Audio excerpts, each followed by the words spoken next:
Aqui no Porta Aberta a gente vai trocar ideia, informar, dar risada e abrir as portas pro diferente. Com Lucas Romano e Priscila Oliva. Sempre com um convidado novo e um tema de fritar o cérebro.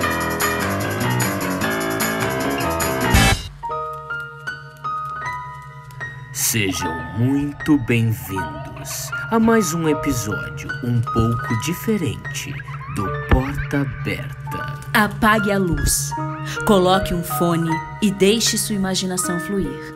Aconselhamos que no programa de hoje você vá para um ambiente que esteja você.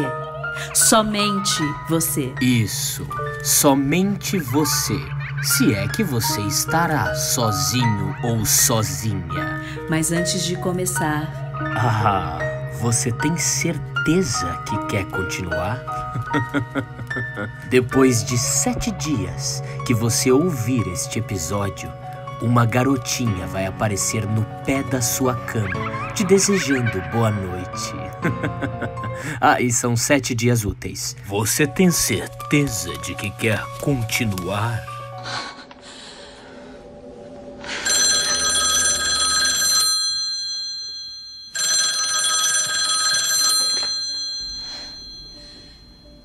Alô?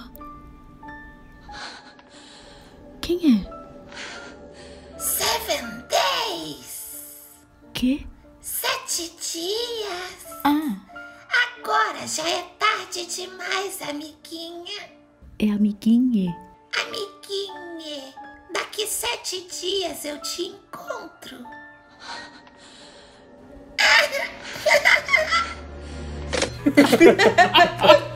Amo. Eu só tô fazendo isso assim porque eu sei que é gravado e eu não tô assistindo alguma coisa e eu vou rezar a Deus que não vai aparecer ninguém na minha cama porque eu sei que eu tô gravando isso. Eu gostaria de falar que eu estou aqui hoje, obrigada. Eu não queria gravar esse programa. Eu vou ter problemas daqui 20 anos, eu vou estar falando e lidando com os problemas desse programa. Eu já tô assustado o suficiente. Antes de eu ser apresentada, eu quero até fazer um comentário. Galera, eles cogitaram até adiar a gravação porque os dois estavam com medo. Vieram perguntar se eu podia gravar daqui uns dias. De tarde ainda, de tarde.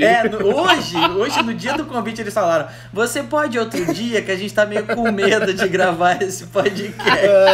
Bom, vocês já ouviram a voz do nosso convidado para ajudar a gente a narrar contos assustadores e fazer um episódio diferente do que estamos acostumados. Por favor, recebam ele, o ator ultra talentoso, escritor do livro Ponto, a voz de todas as vozes, a Kate Bombeiro Brian, é Tetela que fala? Etela, Zeita. Etela Fitzgerald. Ai, Zeita. As pessoas convidam a Zeita pra podcast e nem sabe a nova da Zeita. Me ponta de fruta. O Bolinha Anã, e por favor recebam o ator e escritor Jefferson Schroeder. Uma salva de palmas. Bem-vindo! Aê, galera, muito obrigado. Nós estamos muito felizes com o convite. Ai, meu Deus. Obrigada amo. por entrar nessa roubada com a gente. Tamo junto, eu sempre quis participar. Agora chegou um convite especial aí. Chamaram todos os personagens. Estamos prontos. É uma bela roubada. Depois você volta pra gente fazer um normal. Combinado. Quantos vocês quiserem. Bora. Não, quando a gente falou, a gente vai fazer um episódio de terror, a gente falou, vamos fazer um negócio diferente, vamos contar algumas coisas. Não podia ser outra pessoa, senão você pra fazer esse episódio, sério. Ah, tamo junto.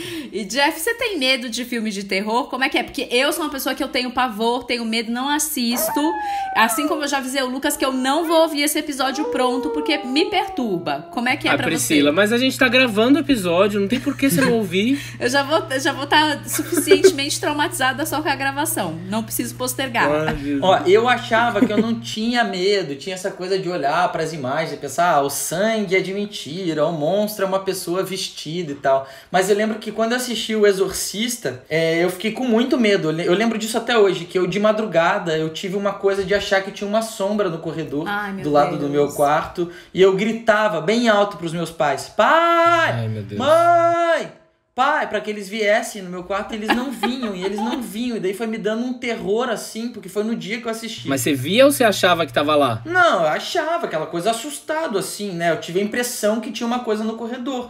E pode ter, né? Porque dizem que quando você assiste essas coisas, que a vibração da pessoa que tá assistindo atrai energia. Tá vendo? Era por isso que eu não queria fazer esse programa. Você entra na mesma vibração, na mesma sintonia, por isso que vamos reger energias boas. Porque você acredita acredita naquilo ali e acaba atraindo, acho que até pela crença ali do tipo, deve ter uns espíritos que pensam, naquela casa tem alguém acreditando que eu tô aqui perto, eu vou lá, né? Jefferson, para que a Priscila vai sair, a Priscila não vai continuar. Nessa gravação, eu vou botar um Padre Marcelo no último volume. Meia-noite vai tocar o Padre Marcelo. Querem saber de Padre Entra Marcelo? Na minha casa. Eu passei por uma coisa que não é bem assim, mas eu uma vez vi que um cara tinha morrido e de noite eu cheguei no meu apartamento e eu achei que o cara tava dentro do meu apartamento, porque eu não conseguia... Ai, Jefferson. Gente, não é pra contar? Claro, fala. Não, conta, pode contar, que vou sempre vai passar mal. Eu tô com medo de ficar assustando vocês, mas é que eu tô lembrando das coisas. E aí eu abria...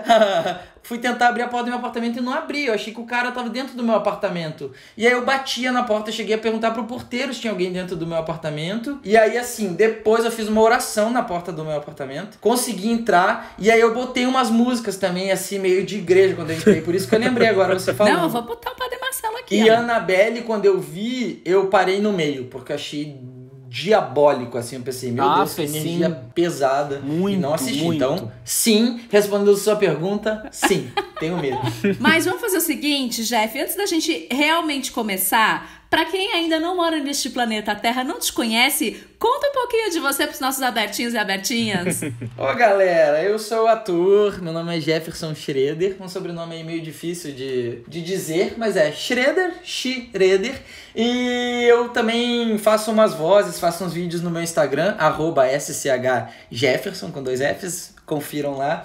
E eu faço algumas vozes de dublagem. Uma das mais famosas sou eu, a Kate. E eu sou muito amiga do bombeiro Brian. Eu também fiquei conhecido em um vídeo do Porta dos Fundos, onde estava Fábio Porchat e Jefferson Schroeder. Nós contamos sobre um furacão no Kansas, quando a Kelly, minha amiga, quase morreu e um caminhão passou na cabeça do meu filho. Oh, meu Deus! Depois disso, ficamos famosos e fomos indicados ao Oscar. Oh, meu Deus!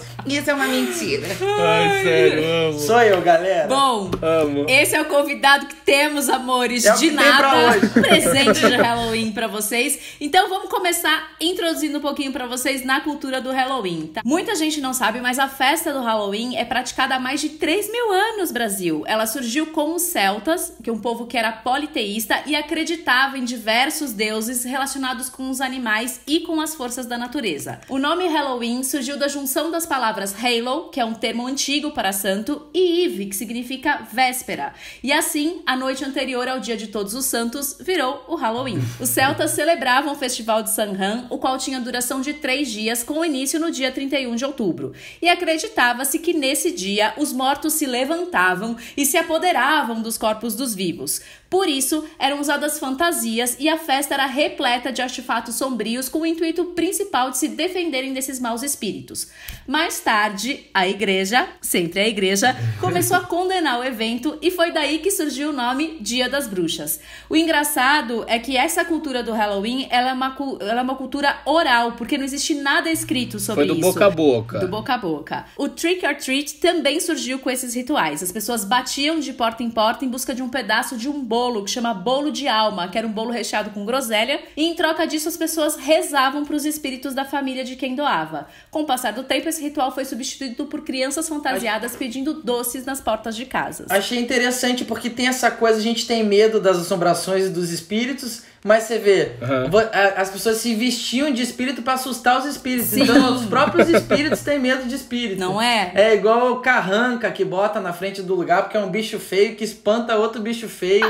Então acho que assim, mesmo depois a gente morrer, a gente vai ter medo de espírito. Eu também acho. Você já fez um trick or treat? Já pediu doce na porta de casas? Já, eu sou de Santa Catarina, né? E no sul, o Dia das Bruxas bomba mais do que Cosme e Damião. No Rio, Cosme e Damião é sucesso. Sim. Tem muito uma coisa da cultura europeia, né? É, exato. E aí eu sempre ia com os meus primos, a gente se vestia. E também um dia a gente saiu pedir doces, eu e meus priminhos. E foi fofo, me marcou esse dia porque uma senhorinha, ela não tinha doces. Ela disse pra gente que ela tinha doces escondidos do marido, porque ela era diabética e tal. Foi procurar os doces, não tinha mais nenhum. E dela deu maçã pra mim, pro meu primo e pra minha prima. E a gente na hora pensou, maçã e tal. Daí fomos embora e a gente comeu tanto chocolate na rua aquele dia, tanta bala, que as maçãs foram incríveis, assim, porque, tipo, matou uma sede, assim, que a gente não aguentava mais. Tá desopilada. É, eu lembro disso. Uma família chamou a gente pra tomar café dentro de casa. Gente. Tipo, a gente sentou na mesa, comeu pão, tudo vestidinho de bruxinho, assim. Ai, não sei se eu entrava não na casa. Não, mas era o sul, tranquilo, cidade pequena. Tá. Venham, crianças, venham. Imagina. Bate numa porta, vira um conto de fadas, né? Uma bruxa. Tipo a história de João e Maria. Podem entrar. Esse dedinho não engorda nunca. Deus me livre. Bom, como você ouvinte sabe, esse episódio será um pouco diferente. Então agora nós o quê? Nós vamos dar um start nos nossos contos, nas nossas histórias de arrepiar. Então nós vamos repetir aqui. Por favor, vá num ambiente silencioso, apague a luz, coloque o seu fone e vamos lá, Priscila? Vamos lá, Jefferson? Bora começar? Eu tenho jeito de não ir, vamos, né? Não, bora, Priscila. Qualquer coisa a gente faz uma chamada de vídeo de noite até você dormir. E depois te manda um print dos espíritos passando na tela. Ai, para! Que cuzão. Então simbora para o primeiro conto. Essa é a história real da boneca Annabelle. Nos anos 70, uma garota americana chamada Donna ganha de sua mãe a boneca, uma legítima Raggedy Ann. Quando Donna foi para a faculdade, levou a boneca. Não demorou muito para que acontecimentos sobrenaturais fossem presenciados. Andy, você mexeu em alguma coisa? O quê? A minha boneca. Eu tinha colocado ela na sala e ela está na minha cama. Eu não lembro. Ai, deixa eu terminar meu livro, dona. Que estranho. Segundo Donna e sua amiga, a boneca se movia de um lugar ao outro durante a noite, sozinha. Donna e sua colega de quarto começaram a encontrar bilhetes. A gente começou a achar uns pergaminhos pela casa com mensagens do tipo: ajude-me, ajude-me. E eu juro pra você que está ouvindo, a gente não tinha pergaminho naquela casa. Uma vez eu fui encontrar as meninas no apartamento delas e eu passei a noite lá. Eu acordei com ela olhando pra mim, bem na minha cara. Só que eu não conseguia me mexer, gritar, nada. Eu sentia como se ela estivesse me estrangulando. E depois eu fui encontrar arranhões em toda a parte superior do meu corpo. Donna também afirmou que a boneca movia objetos dentro do dormitório. Sua companheira de quarto confirmou a história, acrescentando o sumiço de facas e garfos existentes no local.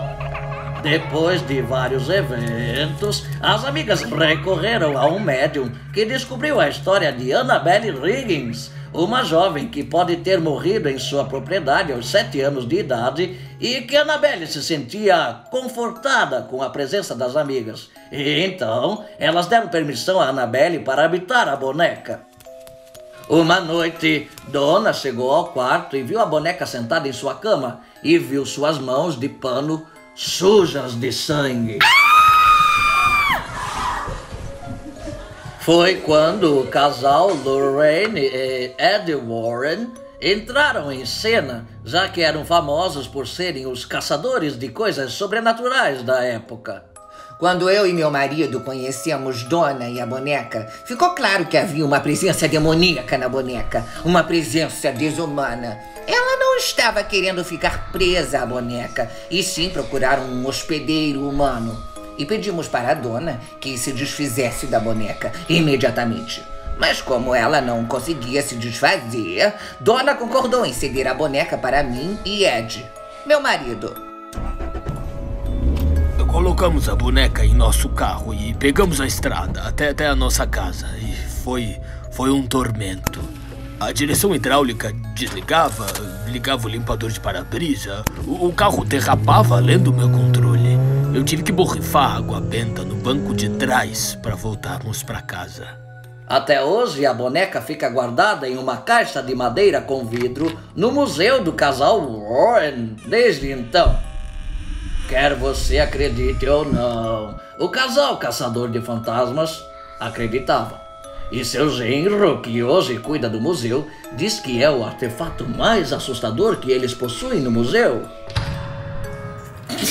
Sério, foi muito maravilhoso. Gente, é essa boneca que faz pouco tempo que ela desapareceu do museu? Isso, é essa boneca. Caraca. É um dos filmes que eu mais tenho cagaço na minha vida, é Annabelle. Jamais vou assistir, mas eu só achei estranho do tipo, por que depois de tanto tempo, só quando a menina foi pra faculdade que ela resolveu se manifestar? Não, tipo, porque não a menina, entendi. ela recebeu a boneca com 26 anos. A mãe deu pra ela essa boneca. Entendeu? E aí, tipo, no apartamento da faculdade que ela chegou lá, tinha morrido uma menina, e aí essa menina manifestou na boneca. Ah, então peraí, a boneca era normal. A boneca era normal. Uma menina morreu e apossou a boneca, entendeu? Só que aí, como ela falou, tipo, a Lorraine aí, tipo, ela viu que ela não queria ficar presa na boneca, ela tava procurando um hospedeiro. E essa história é real. É real, tipo, as é coisas real. Aconteceu. Você já assistiu, Annabelle? Eu via só até a metade. Mas de medo ou dormiu? De medo. Na verdade, não é nem de medo. Eu achei uma energia muito barra pesada. Achei meio demoníaco. Eu não fiquei com... Não era um medo, mas era um mal-estar. Uma sensação que eu não queria sentir, assim. Mas e eles contam umas histórias do tipo, pessoas que foram visitar o museu. Tem um cara que ele ficou, tipo, batendo no vidro, brincando, rindo. No caminho pra casa, ele e a namorada tiveram um acidente de moto, os dois morreram. Ah, não, Lucas, não. Juro pra você. Não é possível. Tô falando. E teve a história de um padre que ele chegou lá, ficou, tipo, contestando os poderes da boneca, uma coisa assim. O padre também deu, tipo, 2 dias ou 1 dia também faleceu. Ai, gente. Ué, não tem isso que alguns desses filmes, o elenco todo morreu em acidente? Tem umas histórias O assim, Exorcista, o filme do Exorcista foi isso. O padre morreu atropelado, a menina acho que também, sei lá, uma coisa assim. O que pode ser? Quando mexe com essas coisas, por isso que eu nunca quero fazer um negócio desse. Porque a princípio, pela espiritualidade, uma das explicações que tem é que esses espíritos ficam na Terra, né? Eles não saem. Então, se você mexe com isso, começa a falar o nome, a puxar, daí o negócio fica ali perto mesmo, né? Total. Maria. Total. Eu tenho muito cagaço de filme, muito mesmo. Eu fico nervoso e eu dou grito, mas os meus amigos amam se reunir pra assistir filme comigo e me chamar pra justamente eu fazer isso. Não, mas eu já te acho corajoso de você ir. Você se presta a assistir. Eu não faço isso, não. Mas eu não deveria, porque depois eu não consigo dormir. Eu fico mal mesmo. Eu tava conversando com um amigo meu e ele me mandou uma lista chamada... Os filmes que a Priscila jamais vai assistir. É uma lista chamada A Ciência do Susto, né? Que eles fizeram uma pesquisa onde 50 pessoas consumiram 120 horas de filmes de terror no último volume e os seus corações eram avaliados. Eles faziam uns testes lá de batimento cardíaco e tudo mais. E aí eu vou citar aqui, a lista tem mais de 30 filmes. Eu vou citar aqui os 5 primeiros, que são os mais assustadores considerados por essa pesquisa, né? O primeiro filme é o filme A Entidade, de 2012. As pessoas tiveram uma média de 86 batimentos cardíacos por minuto, chegando a 131 BPM nos picos de susto. Olha lá, o povo faz hit. Vai assistir filme de terror, amor? É uma maratona, 131 BPM num susto. É tipo quase um infarto. Mas esse é o mais assustador da lista? Esse é o mais assustador, A Entidade. Vocês já viram? Nunca assisti. O segundo lugar ficou pra Insidious, Sobrenatural, com 85 batimentos por minuto de média e 133 de susto. Ou seja, você leva mais susto que o primeiro, mas o BPM é um pouquinho mais baixo na média do filme. Eu assisti uma cena desse filme que é assustador. Eles estão conversando num jantar e do nada o cara conversa com o outro e quando corta a câmera pra ele aparece um rosto vermelho atrás do cara, como se fosse um diabo. Só que isso aliado a uma música... Você leva um pulo e um susto, juro. A edição é muito boa desse filme. Eu conheço 2 pessoas que tomaram ayahuasca e viram isso também.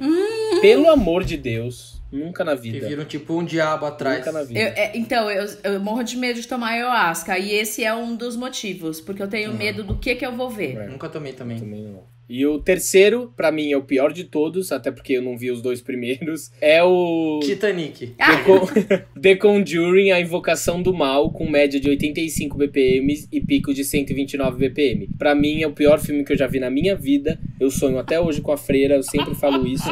É a coisa que mais me dá susto, mais me dá pavor, mais me dá medo, mais me arrepia. Esse filme, pra mim, é do mal. Um dia eu tava conversando com o Lucas, galera, e a gente tava conversando com filtro de computador, né? Nossa. Aí eu achei o filtro da freira e comecei a falar com o Lucas. Ai, Vocês tinham Jesus. que ver. Eu devia ter gravado pra gente usar na divulgação desse podcast. Juro, eu fiquei transtornado. Eu falei, para!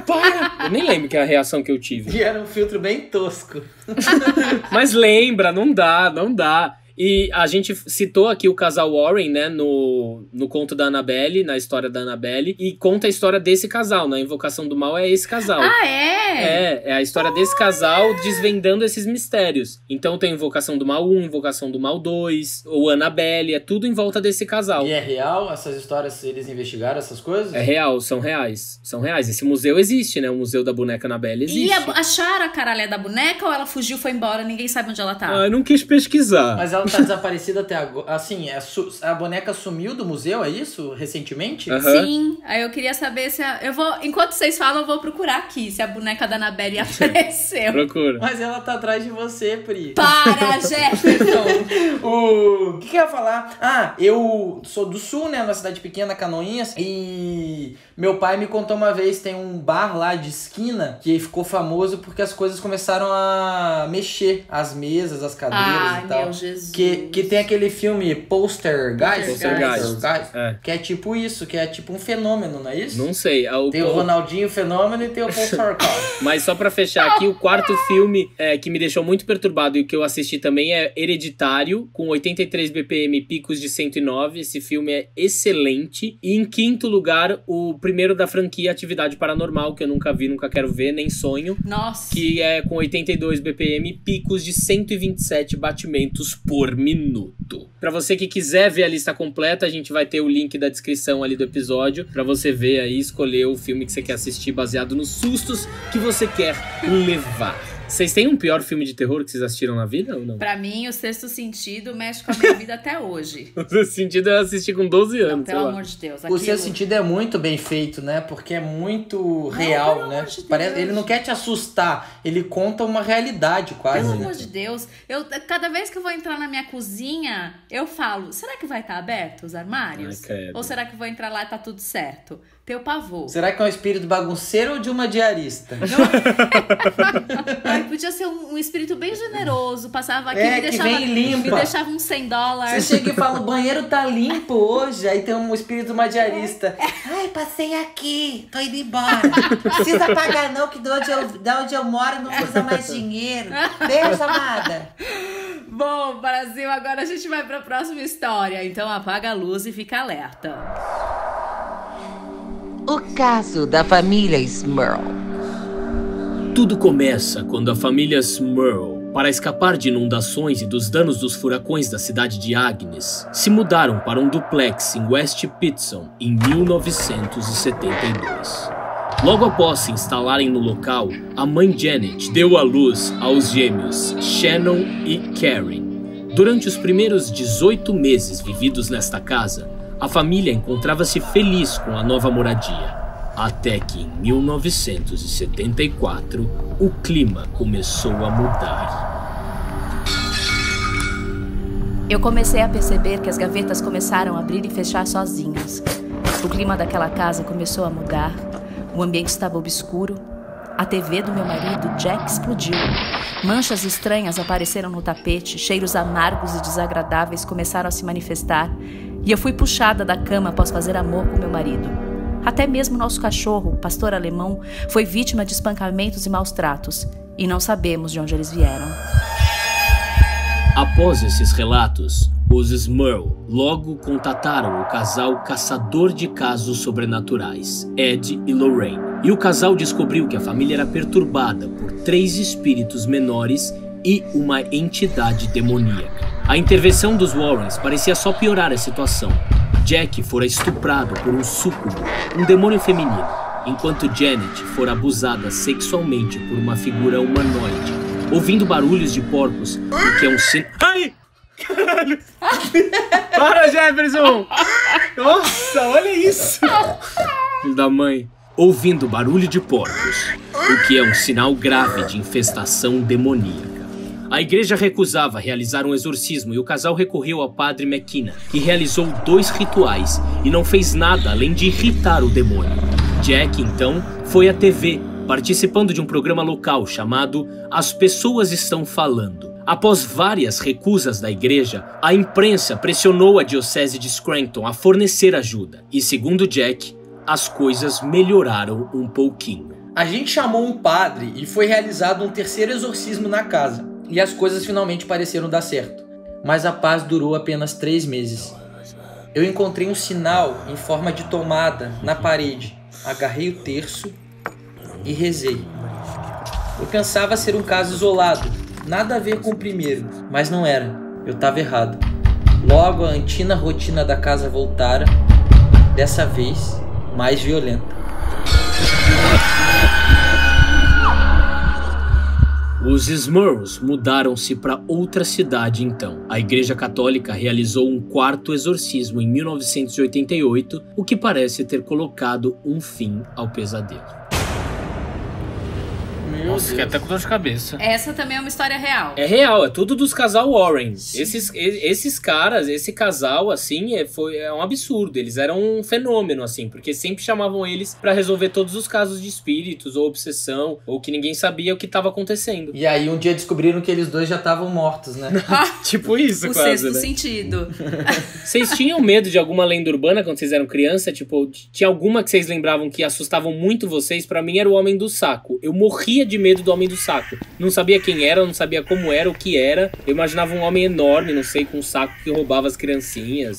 Eu tinha medo da loira do banheiro. Teve uma época que eu parei de ir no banheiro na escola porque eu morria de medo da loira do banheiro. Eu também tinha muito medo. De vez em quando eu ainda penso, quando eu tô sozinha no banheiro, eu falo, e aí, né? E se a minha amiga vier? Eu não penso na loira do banheiro, mas eu penso, tipo, sabe aquela cena de filme que você vai no espelho, você abaixa pra jogar, pra cuspir, aí quando você volta tem alguém no espelho. Isso eu morro de medo, morro de medo. Lá no sul tem essa história de noiva, né, que aparece. Acho que muitas cidades do interior tem isso. Na estrada? Na estrada. Eu até uma vez assustei umas pessoas vestidas de noiva. Eu e uns amigos, a gente desceu a rua da minha casa. Ai, conta essa história, por favor, Jefferson. Então, eu fiz uma peça, Senhora, do José de Alencar, e minha tia-avó tinha vários vestidos que ela costurava. E ela emprestou pra eu emprestar pras meninas da minha turma. E um desses vestidos era um vestido de 15 anos. E aí, a gente tava estudando uma prova, eu, o Fábio e a Mariana, meus amigos. Eu botei o vestido, uma peruca toda descabelada, e mostrei pra eles. Eles falaram, Jeff, que horrível, tá muito assustador isso.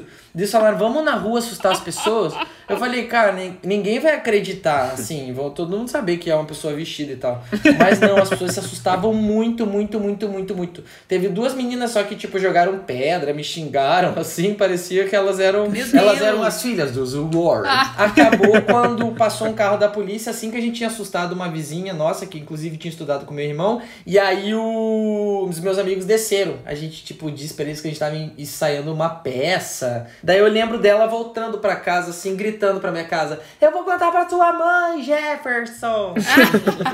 E até hoje a noiva é uma lenda em Canoinhas, não? Eu não sei como ficou isso, mas assim, poucos dias depois já tinham pessoas dizendo que tinha noiva por ali. Tipo, o Fábio, meu amigo, ouviu da moça que trabalhava na casa dele. Ah, cuidado quando você vai lá na casa do Jefferson, que lá perto tem uma mulher louca. Que se Mal sabiam eles. Mal sabiam que Fábio estava junto com a noiva. Era paz, gente. Não, mas eu tenho medo dessas coisas de estrada, de você tá dirigindo a estrada, aí sabe quando você liga o pisca, ou você tá num lugar meio abandonado e você liga a luz do farol e aparecer um carrinho de bebê, ou uma noiva, ou alguém assim, e você liga de novo, some. Assaltante mesmo, a gente já ia ficar apavorado, né? Tem esses relatos, às vezes, das pessoas pararem pra dar carona, e aí param mais à frente num acidente e a pessoa que tá morta dentro do carro é a que pegou carona com a pessoa. Tem essas histórias assim, né? Jesus amado. Bom, eu acho que uma grande lenda da nossa infância, o boneco do Fofão e a boneca da Xuxa. Foi o quê? Uma lenda que rondou a nossa infância nos anos 80 e que assustou muitas crianças, porque dizia aí que tinha um punhal dentro do boneco do Fofão e que à noite ele matava as crianças. Gente! Bom, na verdade, o que pensava-se que era um punhal nada mais era do que uma haste que sustentava a cabeça do Fofão. E ele era em formato de punhal. Então, algum dia, não sei por que caceta, alguém abriu o Fofão e tinha aquilo. Então, achavam que era uma faca. Inclusive, a revista Super Interessante fez uma matéria super legal que eu li hoje com o Deusenir Pietro, que era o gerente de desenvolvimento da Mimo, a fabricante do boneco do Fofão. Ele desenvolveu o boneco do Fofão. Gente. E o Deusenir, ironicamente, desenvolveu a outra boneca que esteve na imaginação de todo mundo nas nossas infâncias. A boneca da Xuxa. Dizem que começou com uma mãe que não tinha dinheiro pra comprar a boneca pra filha, e aí ela fez um pacto com o demônio pra conseguir comprar a boneca pra filha. filha. Isso é real ou é uma lenda? Ah, é uma lenda, falam, né? Que a criança dormiu com o brinquedo quando a mãe comprou e ela acordou toda arranhada e as unhas de plástico da boneca ficaram manchadas de sangue. É meio parecido com a história da Annabelle, né? Gente, na verdade, também surgiram outras lendas de que a boneca da Xuxa também tinha matado outras crianças. Meu Deus. Mas eu só queria falar dessa história toda que eu li hoje, que, Brasil, se tem um anjo nesse mundo, esse anjo é o Deusenir Pietro, porque além do fofão da boneca da Xuxa, ele criou a Ganha Nenê, que era a primeira boneca grávida eu tive, e os bonecos da Turma da Mônica, que tinha aquelas cabeças enormes, foram os primeiros bonecos da Turma da Mônica, eu também tinha. Então, assim, eu devo a ele minha infância, minha felicidade, obrigada. Ou já vamos descobrir a Mônica assassina e o bebê grávido. Não, e ele fala que todos eles tinham a mesma coisa, que era essa coisa parecida com a adaga. Tipo, aí, todos os bonecos tinham. Todos vinham com armas pra matar as pessoas. E eu vou aproveitar que a minha mãe ouviu Porta Aberta, que eu vou expor ela aqui. Por quê? Porque a minha mãe deu embora, sem o meu consentimento, a minha boneca da Xuxa e a minha Mônica Cabeção. Duas criações do Deusenir. Então, eu não me conformo com isso até hoje. Tá, mãe? Obrigada. Mas um dia elas voltam, Pri, e batem aí na tua porta. Ai, credo. Eu queria a minha boneca da Ela Xuxa. fez isso pro seu bem, Priscila. Foi pro seu bem. Se você pedir 2 vezes na frente do espelho, volta, elas batem aí. Ai, eu queria muito. Bom, aproveitando que o Jefferson falou aí de falar 2 vezes o nome, vamos a outra história, desta vez uma lenda urbana. Se preparem, apague a luz, coloque o seu fone de ouvido e vamos lá. A loira do banheiro. Guaratinguetá, São Paulo, 1891. Maria Augusta de Oliveira Borges, após um casamento arranjado pela família aos 14 anos, com o conselheiro Dutra Rodrigues, muito mais velho, tornou-se infeliz e acabou por separar-se apenas 4 anos depois. Maria vendeu suas joias e fugiu para Paris, onde acabou por falecer aos 26 anos. Seu atestado de óbito desapareceu, tendo a causa da morte um mistério. O corpo da jovem, após voltar ao Brasil, foi mantido em uma urna de vidro no casarão da família para visitação pública, enquanto o túmulo era preparado. A mãe de Maria, arrependida, não queria enterrar sua filha, mesmo com a sepultura pronta, até começar a ter diversas visões da filha pedindo o enterro. Devido a isso, sua mãe finalmente decidiu pelo sepultamento. 10 anos após o seu enterro, a casa onde viveu deu lugar à Escola Estadual Conselheiro Rodrigues Alves. A partir de algum tempo, surgiram boatos de que o espírito de Maria Augusta vagava pela escola, especialmente pelos banheiros, abrindo torneiras para saciar sua sede e pedindo seu enterro. Aê! Olha só, eu duvido você ir lá, Gabriel. Eu também duvido. A Rebeca já disse que viu ela. É mentira, ela não existe. Existe sim. A Rebeca viu. Ela usa um vestido branco com um pedaço de algodão na boca, no ouvido e no nariz. Eu duvido muito você ir, você é muito medroso. Eu não sou medroso. É sim. É sim. Medroso. Ah, tá bom. Tá bom, eu vou. Ó, você tem que fazer assim. É um ritual de invocação. Tem que ficar de frente pro espelho, olhar pra frente e chamar ela 3 vezes. Loira do banheiro, loira do banheiro, loira do banheiro. Depois, você tem que bater a porta do banheiro, xingar muito, chutar o vaso e puxar a descarga. E daí, ela aparece. E então, Gabriel foi. Suas mãos tremiam, mas ele tinha que mostrar que era corajoso, que enfrentaria seu medo. Embora por dentro seu coração batesse muito forte e todos os pelinhos do seu corpo se arrepiaram quando ele adentrou no banheiro da escola.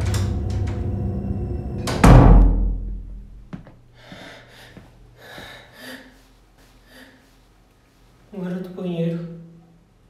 Loira do banheiro. Loira do banheiro. Ai! Loira do floresce! Floresce! Loira do banheiro! Loira do banheiro! Loira do banheiro! Loira do banheiro!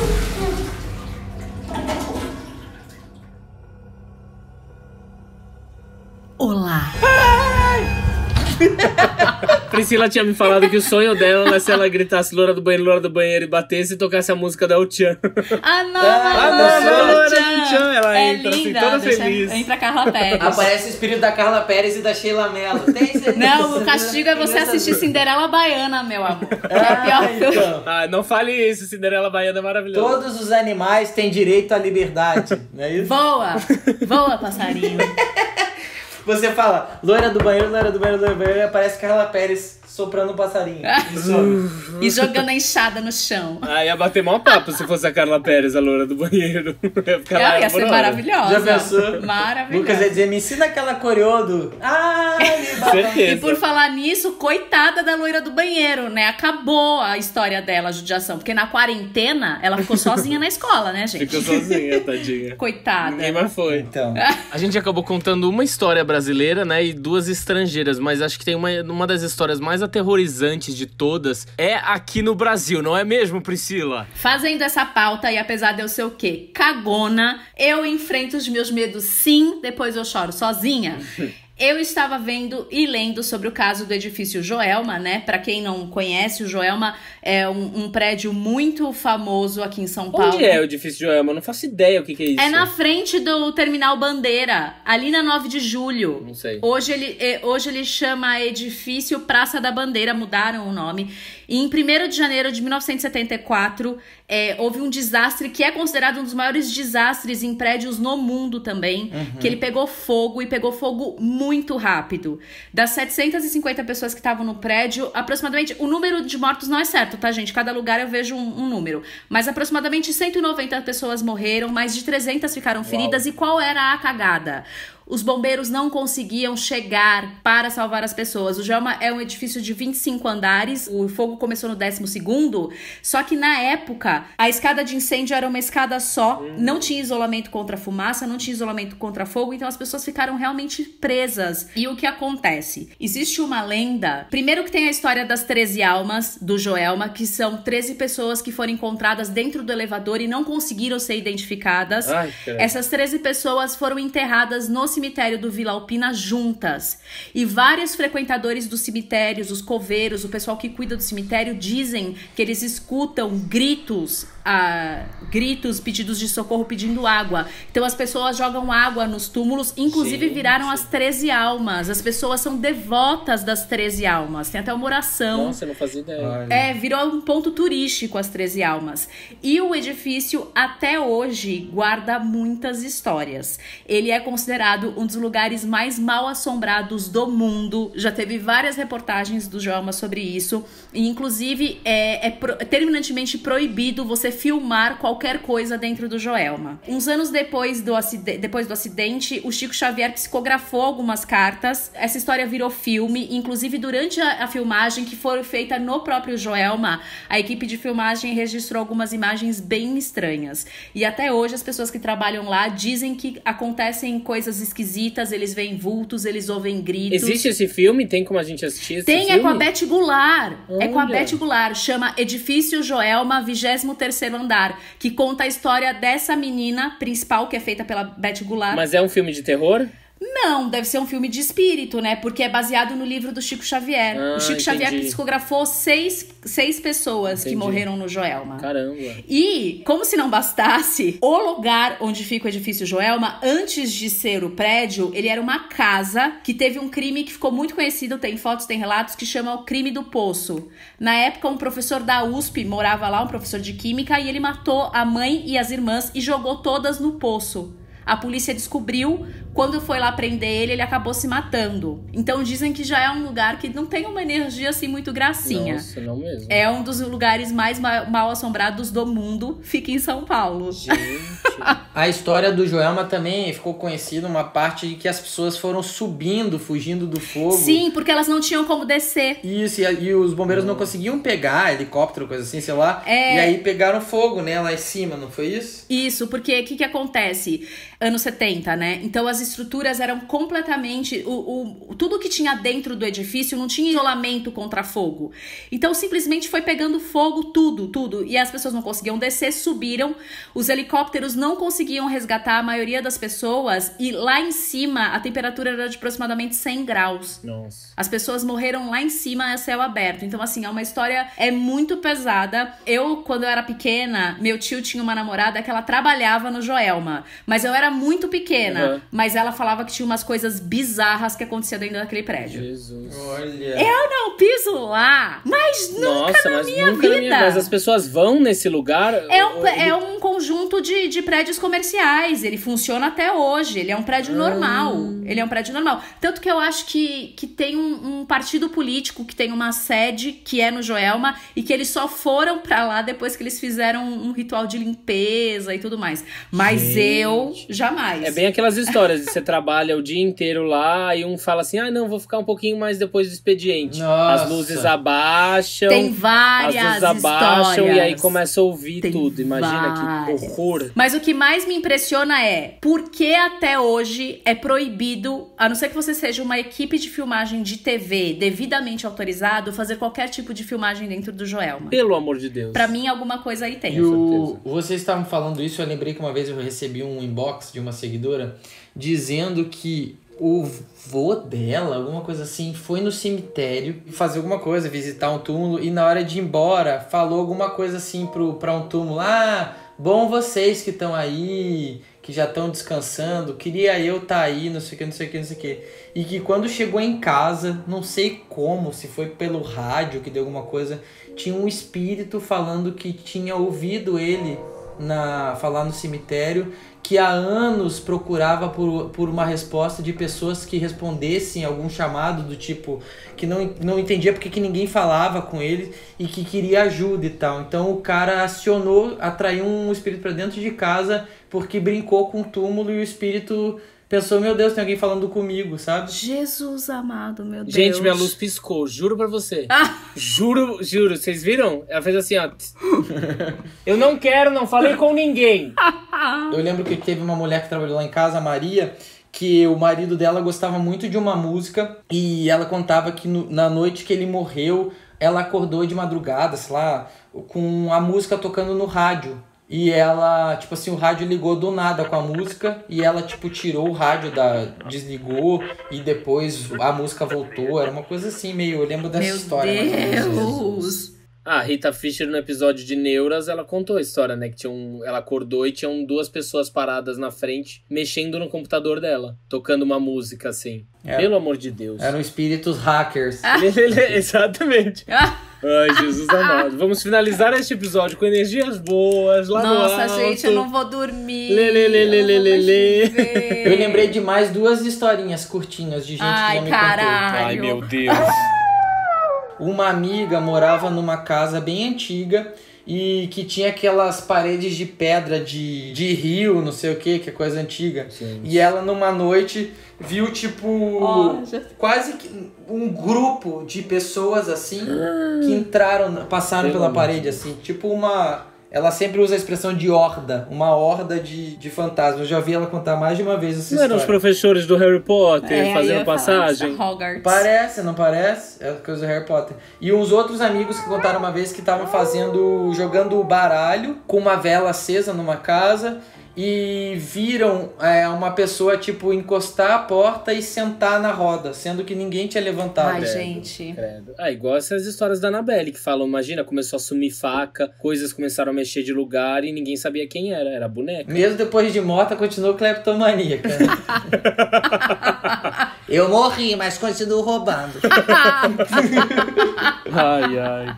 Jefferson, mudando completamente assim de assunto, você não falou no comecinho, mas eu queria muito que você falasse sobre o seu lado escritor também. Você escreveu o livro O Ponto, que modéstia à parte eu li, eu amei demais o livro, e eu queria muito que você falasse um pouquinho sobre ele. Eu achei um livro de uma sensibilidade muito grande, assim, uma escrita super sensível, e eu queria muito que você falasse um pouquinho sobre ele e contasse também pra gente quando que sai o próximo livro. É livro espírita, Jefferson? Pelo amor de Deus. Não, mas engraçado, algumas histórias aqui da noiva, Tem o lá. espírito que entrou no meu apartamento estão no livro. Sim. Então tem algumas coisas ali. Tem várias coisas que aconteceram na minha vida e tem uns contos também. Esse livro é um dos mais vendidos da editora Letramento, que lançou esse livro. Eu lancei em 2019. E tô escrevendo o segundo, que deve se chamar Ponto e Vírgula. Ai, que demais. Porque o ponto é uma categoria de crônicas, 2 pontos é no final do ponto que eu lancei, que é uma categoria de contos, e agora eu tô escrevendo ponto e vírgula, que é uma história separada por títulos. E daí dentro desse livro vai ter mais crônicas e mais contos. Eba! E não sei quando eu lanço, mas eu acho que, assim, não passa do ano que vem, assim, tô fazendo. Ano que vem é a sua meta, então. Até o final do ano que vem, até então, metade do devia ano que vem, estabelecer uma meta mesmo. Não, a Mas gente eu não é acho por que meta. Quando a gente chegar na meta, a gente dobra a meta. Isso, ano que vem. Vamos deixar para ano que vem. Eu preciso montar. E é isso, obrigado por ter lido. Eu fiquei super feliz. Eu assim. amei, de verdade. Lucas um dia me ligou, falou, eu tô chorando aqui com o conto. Não, eu me vi, eu tava na minha varanda chorando com um conto que ele escreveu, falou da avó dele. Ele conta relatos muito pessoais, assim, mas é de uma maneira tão verdadeira, sabe, que a gente se identifica e não é nem um pouco prepotente ao analisar situações da vida. Porque normalmente a gente pega esses livros de contos ou histórias que as pessoas tentam analisar situações, por conta disso, aquilo, e acaba se tornando um quê de autoajuda. E não tem isso, sabe? Ele deixa muito claro sobre os sentimentos e sempre de querer entender e aprender, e eu achei muito bacana, eu gostei bastante. Obrigado. Isso aí, quem quiser adquirir, na Amazon, escreve o ponto Jefferson Schroeder, que vocês vão achar lá. Isso aí, maravilha, arrasou. Como você bem sabe, a gente tem um quadro aqui no nosso podcast, onde a gente abre a porta pra alguém, pra alguma situação, porque o seu coração estiver batendo no dia de hoje. E vamos começar com você, Jefferson, pra quem você abre a sua porta. Então, engraçado, quando você falou, eu fiquei pensando, meu Deus, quem? E me veio o nome da Laerte, nossa cartunista aí, brasileira. Maravilhosa. E é tão impressionante, né? Sim. Assim, que eu gostaria de dedicar este espaço à arte dela, que eu acho que assim vai vencer o tempo, a arte dela, porque é tão preciso, tão simples e tão com tantas informações, tantos entendimentos, que você vê a arte e depois lê os comentários, o quanto aquilo mexe com as pessoas. Então, Laerte, você é foda. Arrasou nessa abertura. Eu vou abrir a minha porta aqui pra uma criadora de conteúdo chamada Jefferson Schroeder.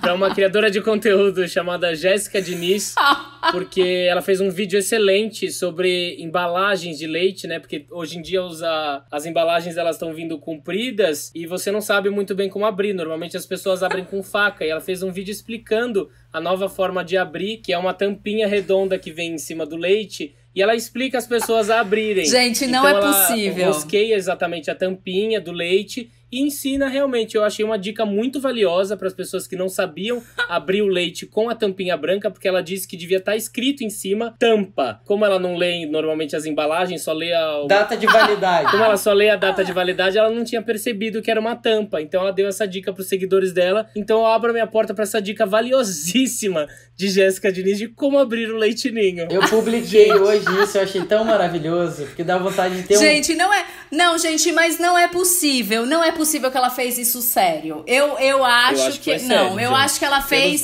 pra viralizar, pra ela virar porque tá dando certo. Tá dando certo. Não é possível, gente. Não, mas porque amado. Ela falou tão honesta, do tipo, tem gente que não sabia mesmo. Se eu entregar pra minha sobrinha de 2 anos, ela vai saber abrir. A primeira coisa que ela vai fazer é assim, ó, na tampa. Não mas é possível. Que como ela tava acostumada a cortar com a faca, já foi. Não, mas direto, peraí, entendeu? porque a tampa do leite não surgiu agora também. E o que ela acha que é um exaustor aquilo ali? Se fosse um negócio que tivesse surgido agora, tipo 2020, no meio da pandemia, pra você não passar a faca com o coronavírus na embalagem do leite, agora ela só abre. Mas, gente, isso existe há anos, não é possível. Priscila, pra quem você abre a sua porta? Bom, Brasil, eu vou abrir a minha porta para uma informação fresquinha que eu acabei de receber. Eu acabei de olhar o Instagram da Intrínseca e eles publicam no Brasil aquele livro Um Lugar Bem Longe Daqui, da Delia Owens, que eu já comprei, ainda não li, mas chegou aqui semana passada. E eu sabia que Dona Reese Witherspoon, que adora um bom livro, já tinha comprado os direitos para transformar em filme. Então a gente já tava aqui, naquela expectativa. Mas eles acabaram de confirmar que a atriz que vai interpretar a Kia, que é a personagem principal principal do livro é a Daisy Edgar Jones, que é a Mary Ann do Pessoas Normais da série, e eu estou apaixonada, alucinada por essa atriz, então eu vou abrir a minha porta para essa escolha da Daisy, para um lugar bem longe daqui, que eu já tô alucinada já. Já tô gritando aqui. Eu queria muito agradecer a Karina que me mandou essa informação, porque eu tô pirando já. Arrasou. Jefferson, nós queríamos agradecer muito a sua presença neste episódio inusitado de terror, de histórias assustadoras. Eu que agradeço, eu amo vocês, obrigado por estar Coisa aqui. linda. O podcast de vocês é incrível. Obrigado. A gente que agradece demais. E aproveita e conta aí pros nossos ouvintes quais as suas redes sociais, onde que eles podem te encontrar. Para o meu Instagram, @SCHJefferson com 2 Fs. E por favor, vejam um vídeo de Nani Bolinha, a trajetória de Nani Bolinha. Assistam a novela das girafas, tudo bom? E eu gostaria de aproveitar o espaço e indicar o Instagram do Porta Aberta, @Porta Aberta Podcast. É maravilhoso! Eu amo. Jefferson, muito obrigada, foi ótimo. E ó, você vai voltar pra gente bater papo. Vamos. Não só pra ficar fazendo conto, não. Vamos pensar num tema pra gente trocar uma ideia? Vamos, com certeza. Combinado. E é isso, galera. A gente se vê na próxima semana. Beijo, Brasil. Beijo. Beijo, galera. Tchau.